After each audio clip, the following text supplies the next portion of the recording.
She thought she was alone. That was her first mistake.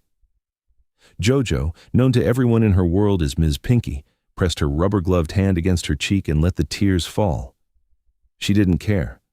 Nobody was watching. Nobody ever watched a woman like her. A woman in a yellow cleaning uniform, red rubber gloves, natural hair crowning her head like a halo she hadn't earned yet. She was invisible in this world of marble floors and floor-to-ceiling windows. Always invisible. She put the phone to her ear and broke. He left me, Corinne. He actually left me.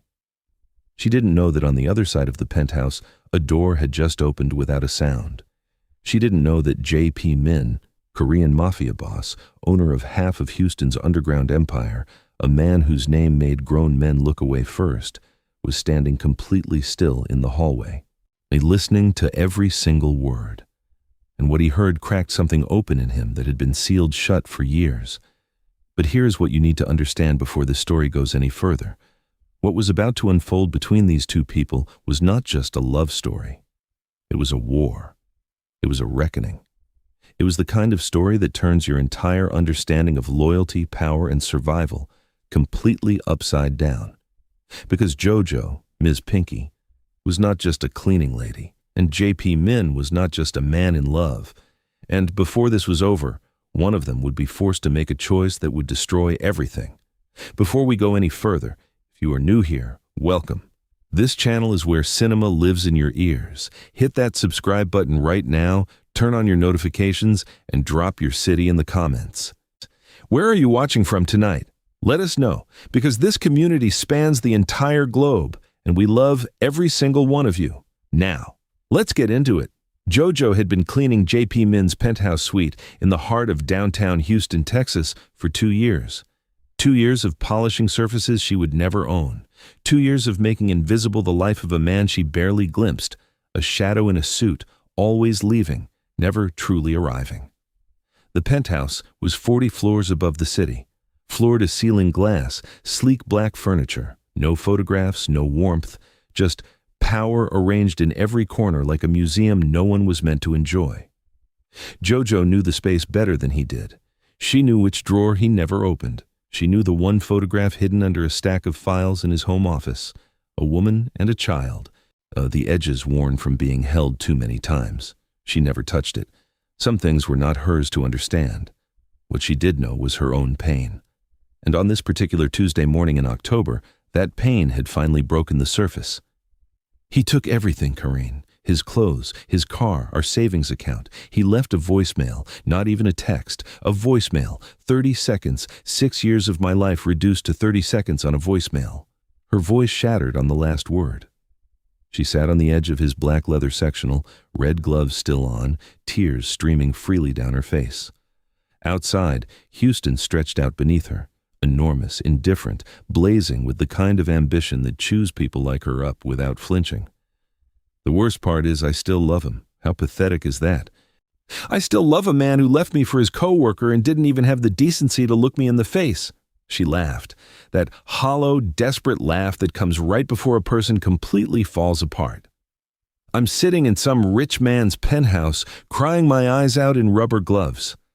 That's my life, Corinne. That is my actual life. She didn't hear the soft exhale from the hallway.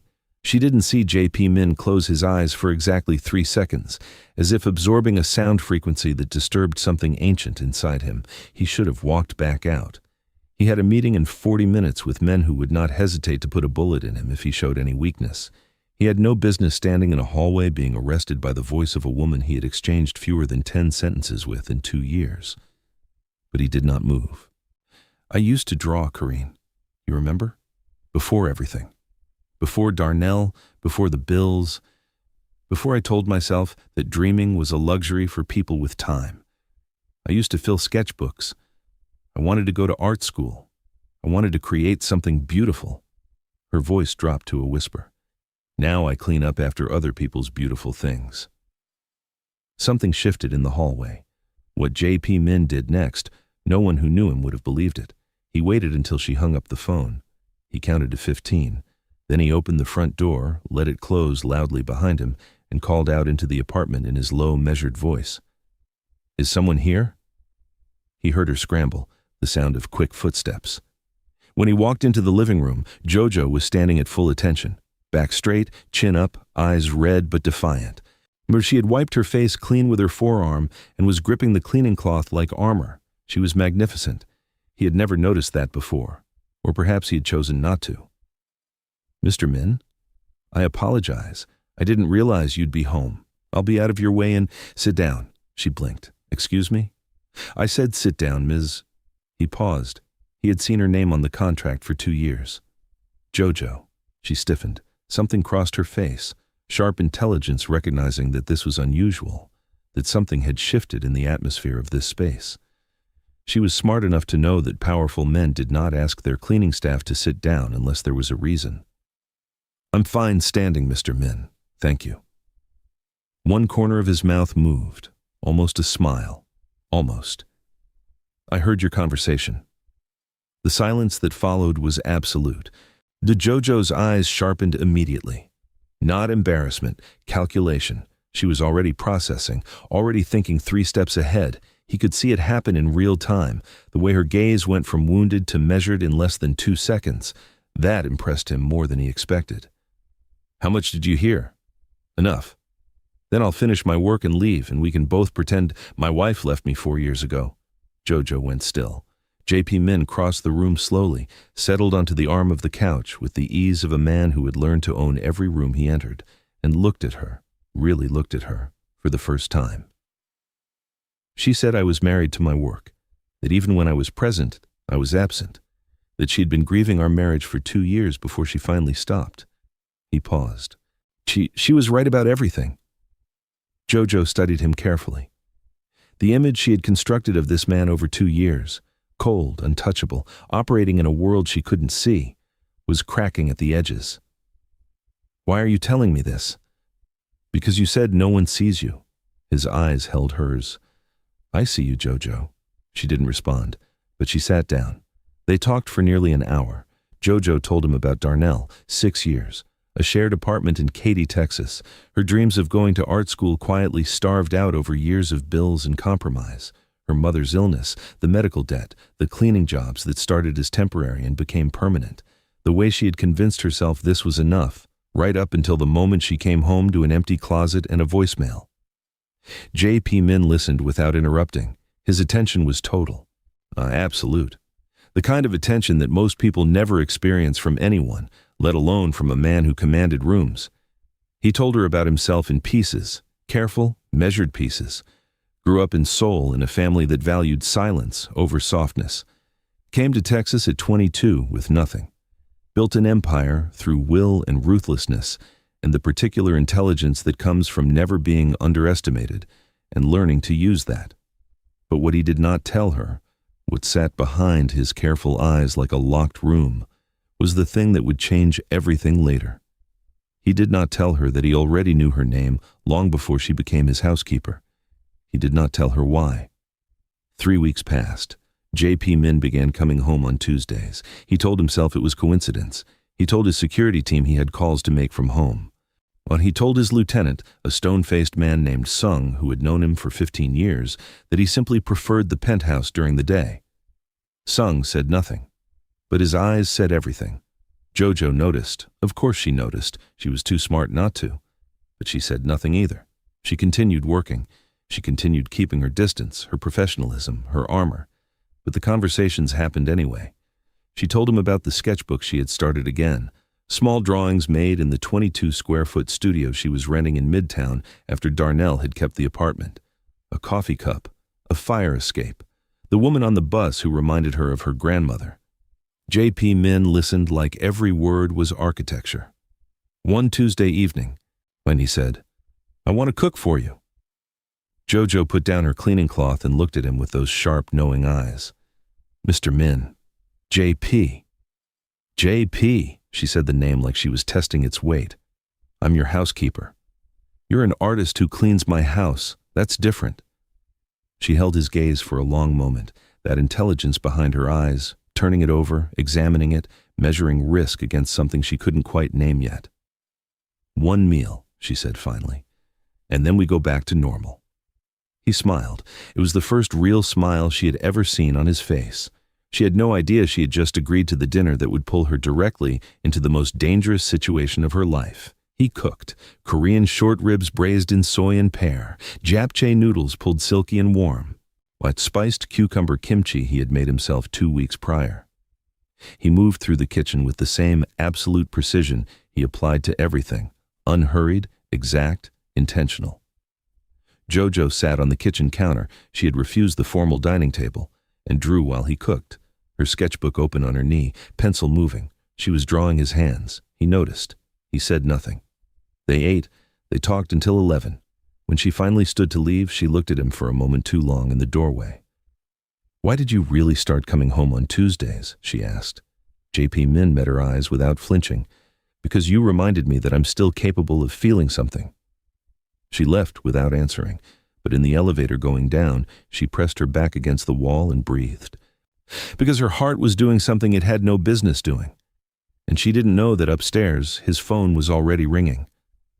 A call that would set into motion the first of many things that would threaten to destroy them both. The package arrived at her door 3 days later. Professional art supplies, the kind she had priced online and put in her cart and removed 17 times, sable brushes, archival sketchbooks, gouache paints in 48 colors, and a note written in precise, unhurried handwriting for the artist who was never given permission to begin. JP. JoJo sat on her studio floor and did not move for a very long time. Then she opened her laptop. She searched his name. What she found made her go completely cold. JP Min, 41 years old, Korean national naturalized American citizen. Owner of 4 luxury restaurant groups across Texas and 3 real estate holdings. Philanthropist, donor to 3 Houston arts foundations, and then, buried in a 5-year-old Texas Tribune article she almost missed, a single paragraph that stopped her breath entirely. The 2019 federal inquiry into the Min Group's financial holdings was dropped after key witness Dee Okafor, known professionally as Dee Okafor, recanted her testimony under unclear circumstances. Ms. Okafor, a former bookkeeper for the Min Group, disappeared from public record shortly after. Her whereabouts remain unknown. JoJo read the paragraph 3 times. Dee Okafor, her cousin. The cousin who had called her in 2019 saying she was scared. The cousin who had told her she had seen something she shouldn't have. The cousin who had gone silent, suddenly, completely, finally, 6 months after that phone call. The cousin whose disappearance her family had never gotten answers about. JoJo closed her laptop very slowly, and she sat in the dark of her 22-square-foot studio and understood, with the particular devastating clarity of a woman who was far too intelligent to lie to herself, that nothing about the last 3 weeks had been accidental. JP Min had known exactly who she was the moment she walked through his door, and the question that would keep her awake all night, the question that would change every single thing, was this. Did he know about Dee? Or was he the reason Dee was gone? She did not go back the following Tuesday. She sent a message to the cleaning agency saying she was ill. She spent 3 days thinking. Not panicking, thinking. That was who JoJo was. Even in crisis, even with her heart cracking in 2 directions at once, she gathered information before she moved. She made lists. She cross-referenced. She called her cousin Bria, who confirmed what she already feared. No one in the family had heard from Dee in 5 years. No body, no call, no trace. On day 4, her phone rang. Unknown number, she answered. "You found the article." JP Min's voice, quiet, flat, no performance in it. JoJo did not answer immediately. She let the silence breathe. "How long have you known who I was?" she asked. "Since before you were assigned to my apartment." Her grip on the phone tightened. "Did you arrange it?" "Yes." One word, no apology, no explanation attached. She closed her eyes. "Why?" "Because your cousin came to me before she went to the federal investigators. She trusted me. I tried to protect her." His voice dropped half a register. "I failed, and I have been trying to find out what happened to her ever since. I thought you might know something she told you. I thought, if I got close enough, you thought you'd use me." Her voice was absolutely steady, steel wrapped in silk. A long pause. "At first?" he said. "Yes. And now? Another pause, longer. Now I don't know what I'm doing, which has never happened to me before. JoJo stood up and walked to her single window. The Houston skyline glittered 40 blocks away, his penthouse somewhere in that blaze of light. I'm going to need you to tell me everything, she said. Everything you know about what happened to Dee, every name, every date, every conversation. JoJo, that is not a request, JP. Her voice was quiet, precise, dangerous in the way that only truly intelligent people can make a quiet voice dangerous. You brought me into this. You don't get to control how far in I go. Silence. Then, come back on Tuesday. I'll tell you everything. She hung up. She stared at the skyline for a long time. What she did not know, what she could not have known, was that the person who had made Dee disappear was not J.P. Min. It was someone much closer to JoJo's own life, someone she had trusted completely. And that person already knew JoJo was asking questions. Tuesday came. JoJo arrived at the penthouse not as a housekeeper, no yellow uniform, no red gloves. She wore black, a precision in her clothing that matched the precision in her mind, and she sat across from J.P. Min at his dining table for the first time and looked at him with eyes that had no warmth in them. Only focus. He told her everything. Dee had been his bookkeeper for 3 years, brilliant woman, methodical, detail-obsessed. She had discovered an internal skimming operation, not run by J.P. Min, but run inside his organization by 3 of his lieutenants without his knowledge. When she brought it to him, he had told her to document everything quietly while he decided how to handle it, but someone leaked that Dee was documenting. And before J.P. Min could act, Dee had been approached by federal investigators through an anonymous tip, a tip, he later discovered, that had been designed to flush her out into the open. In 3 weeks after she recanted her testimony, under circumstances J.P. Min maintained were coerced, not voluntary, she vanished. I spent 2 years trying to find her. His voice was controlled, but JoJo was watching his hands. They were not controlled. I dismantled the 3 men responsible for the internal operation. I spent more money than I will tell you finding every trace of where she went. And J.P. Min reached across the table and placed a single photograph face down. He let it sit there. I need you to prepare yourself. JoJo's eyes didn't leave his face. I've been preparing myself for 5 years. Turn it over. He did. It was a photograph of a woman at a cafe in San Antonio. Healthy, alive, a different name, a different hair color, but unmistakably Dee. JoJo's exhale was the only sound in the room. She's alive. Her voice cracked for the first time, just once, then it steadied. She's alive and she didn't tell us. She was terrified. She believed, and she was told, that if she contacted her family, the people who had pressured her would use them as leverage. J.P. Min watched her carefully. She made a choice to disappear to protect the people she loved. JoJo pressed her fingers flat against the table, breathing, thinking, feeling, and then setting the feeling aside to think more clearly. Who told her she had to disappear? JoJo asked. Who was the person who made her believe she had no choice? J.P. Min looked at her for a long moment. That, he said, is where it gets complicated. He slid a second document across the table. JoJo looked down, and the world tilted. The name on the document was Darnell Washington, and her ex-husband. The revelation hit her like a physical thing. But, and this was what separated JoJo from almost anyone else in this story, she did not fall apart. She went very, very quiet. Darnell had worked for 9 months before their separation as a junior financial consultant for a holding company connected to the Min Group. JoJo had not known the connection. Why would she? She had been busy working, paying bills, holding their life together. But Darnell had known about Dee, had known Dee was J.P. Min's bookkeeper, had been, the document suggested, the person who tipped off the federal investigators in exchange for protection because Darnell had his own financial exposure he needed buried. Dee's sacrifice, her years of hiding, her family's grief. All of it could be traced back to the man who had slept next to JoJo for 6 years. He left me, JoJo said, voice barely above a whisper. The month the statute of limitations ran out on the federal case, he had no more reason to stay. JoJo, he used me as cover. Her voice was not angry. It was something far more dangerous than anger. It was understanding, full, complete, devastating understanding. If anyone looked at his connection to this situation, he had a wife. He had a normal life. He was just some guy. She stood up, walked to the window. Houston blazed below her, the same city, a completely different world. "Where is Dee now?" she asked. "San Antonio. I have an address." "I want it. JoJo." His voice was careful. "If you move on this, Darnell will know you know. But he still has a relationship with the people who made Dee disappear. If you spook him—" "I'm not going to spook him." She turned from the window, and the look on her face, the absolute ice-cold clarity of a woman who had just reorganized her entire understanding of her life and was already 17 steps ahead, stopped him completely. "I'm going to finish this," she said.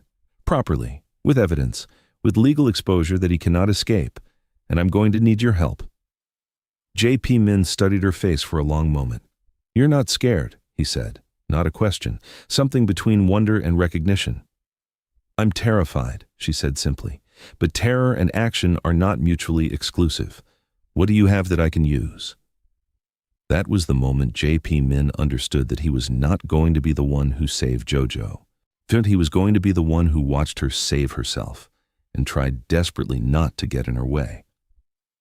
What followed were 30 days of the most controlled, precise, terrifying work JoJo had ever done in her life. She called Dee. That first call, 3 minutes, both of them crying, neither of them able to say the things that mattered, was the most important phone call of JoJo's life. Dee was alive. Dee was safe. Dee had documentation she had kept for 5 years out of the instinct of a woman too meticulous to ever truly let go. They worked together remotely. JoJo in her tiny midtown studio, building a case brick by brick. Dee in San Antonio, scanning documents, pulling records, organizing the evidence of what Darnell had done into something a federal prosecutor could not ignore. J.P. Min provided resources. A lawyer, one of the best in Houston, secure communication channels, and something he had never given anyone before, his complete unconditional support, with no strings attached and no attempt to control the outcome. His lieutenant Sung watched all of this and said nothing, until one evening he pulled his boss aside and said, in Korean, "You know this is going to cost you." "I know," J.P. Min said. "She might destroy you too, depending on what surfaces." "I know." Sung studied him for a long time. "She's worth it to you." It was not a question. J.P. Min answered it anyway. She was worth it before I even spoke to her. Darnell did not see it coming. That was his greatest mistake, the mistake of a man who had always underestimated the women around him. When federal investigators arrived at his new apartment in Sugarland, Texas, the apartment he shared with the co-worker he had left JoJo for, they had a file 3 inches thick. Conspiracy to obstruct justice, witness intimidation by proxy, financial fraud spanning 4 years. The co-worker, it turned out, had no idea who she was living with. JoJo felt nothing when Bria texted her the news. No triumph, no relief. Just the particular exhaustion of a woman who had carried something very heavy for a very long time and had finally been allowed to set it down. She was sitting in J.P. Min's penthouse when the text came. She had been coming back for weeks now, not as his housekeeper, but because the penthouse had somehow, without either of them planning it, become a space where she could breathe. She showed him the text, he read it, said nothing for a moment. Then, "Are you okay?" "No," she said honestly. "But I will be." He nodded. He did not push. He did not perform comfort he didn't mean. He simply sat next to her in the way that had become their language, present, quiet, real. "I need to tell you something," he said after a long moment. JoJo looked at him. "When I arranged for you to be assigned to my apartment, I told myself it was strategic, that I needed information, that everything else was collateral." He looked at his hands. "But the first day you walked in and started working without asking for anything, without performing or flinching or trying to make yourself smaller, I think I already knew it wasn't strategic anymore." JoJo was quiet for a moment. "You should have told me the truth from the beginning," she said. "Yes." "It almost cost us everything." "Yes?" She looked at him for a long time. That searching, our intelligent gaze that never let anyone hide. "Don't ever do that again," she said. "If you're in something, tell me. I can handle the truth, What I cannot handle is being managed. I know that now. Do you? You just dismantled a 6-year criminal conspiracy in 30 days using a studio apartment and a second-hand laptop. His voice was completely serious. Yes, I know that now. She laughed. It was the first real laugh in a long time. It changed the entire texture of the room. There is a photograph on the wall of JoJo's studio now. Not the penthouse, not yet. Her studio. It is the first piece she completed after picking up her brushes again. Abstract. Houston at night, rendered in burnt amber and deep violet, all motion and heat and something that looks like beginning. J.P. Min has seen it. Wookie said, "That should be in a gallery," she said. "It's going to be." She meant it because that is who JoJo is. She doesn't just survive, she builds. Dee came back to Houston on a Wednesday in November. JoJo drove to the airport alone. She stood at the arrivals gate with her arms crossed and her chin up, and her eyes full of something she refused to let fall until Dee walked through those doors and stopped and looked at her. Then they both stopped pretending. 5 years of silence collapsed in the space of an embrace. JoJo held her cousin and felt for the first time the full weight of everything that had been taken from them, and the full staggering reality of what had been given back. Some losses do not become small with time, but some returns make you understand why you held on.